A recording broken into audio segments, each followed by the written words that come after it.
It's a pickup, but I am still delivering. This is the T8 from JAC.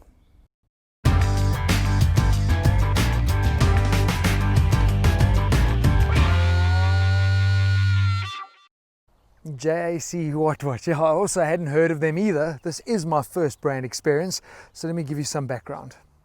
Based in Hefei, China, state-owned JAC has been around since 1964, and today their products are available in 130 countries.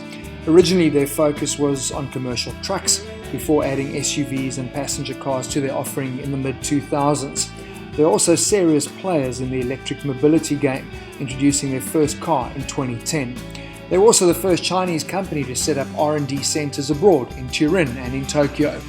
Locally, they only offer their light commercial vehicles, adding double cab bakkies to their model lineup in 2019.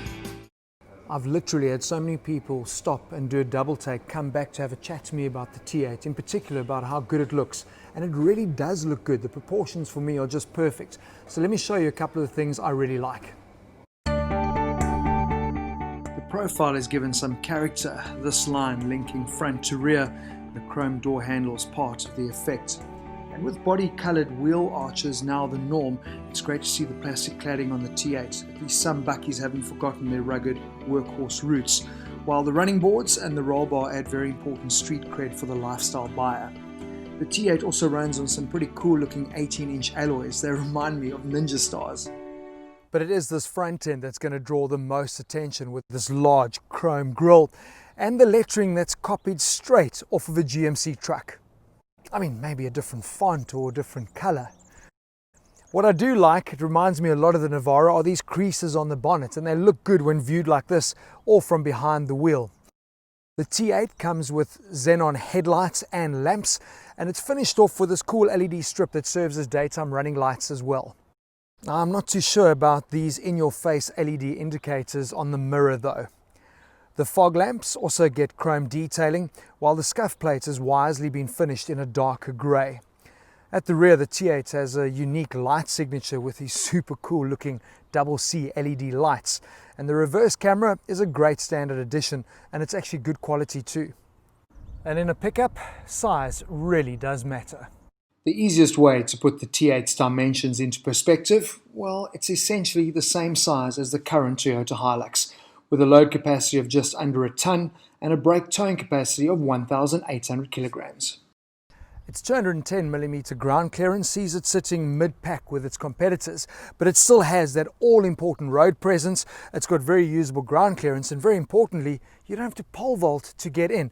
Obviously, having this running board makes that job a lot easier too. Once inside, getting yourself into your really comfortable driving position is pretty easy. It's helped by the fact that the seats are height adjustable, which I really like, and the steering with some functionality is height adjustable only. The interior is surprisingly understated.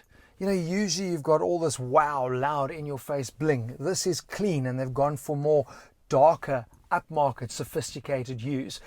Except, of course, for this bling bling bedazzlement that is your hazard light. I suppose they are allowed one vice. The seats are finished in a synthetic leather, and they've added some red piping as a detail, which is cool. But as you would expect at this price point, the plastics that they've used, sure, they're hard. I've got no issue with that, because these feel like they're going to wear well. But more importantly, the whole cabin, the interior, is well put together. It's sturdy. Standard specification includes electric mirrors and electric windows all round, as well as a 7-inch touchscreen with a USB port, auxiliary jack, and a 12-volt socket. This is older tech, so there is no phone mirroring, but it is available in other markets, and I'm told soon here as an option. For now though, you have to pair your device via Bluetooth. Equally traditional is the dash layout, but the important information is easily readable. The onboard computer is a mission to navigate though.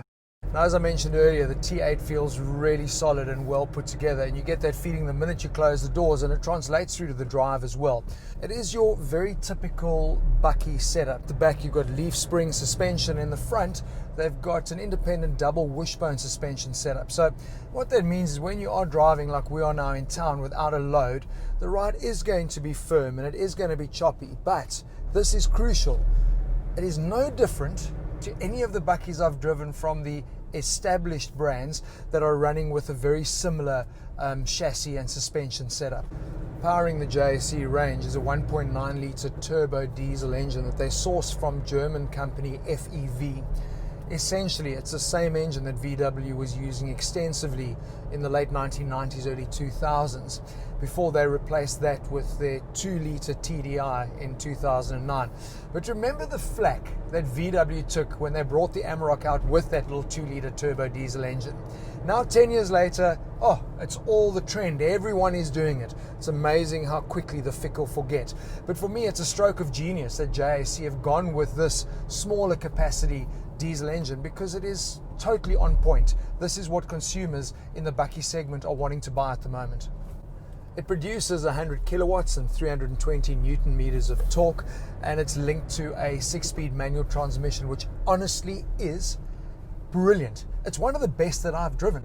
Having said that though, first gear is way too short, so what I've actually been doing is just pulling away in second.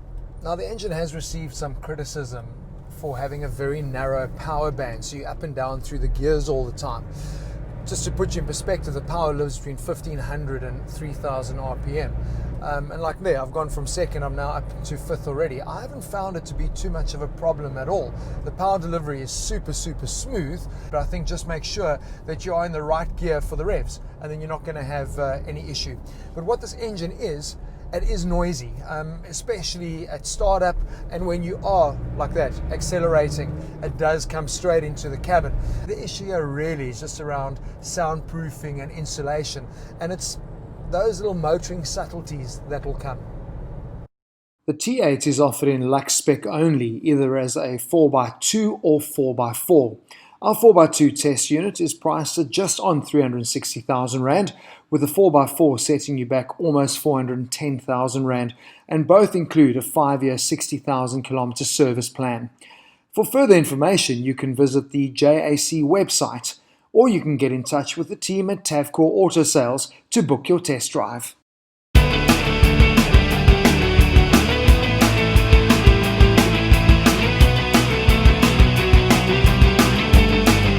It's a very clever way to meet friends, eh? What happened? Did you fall?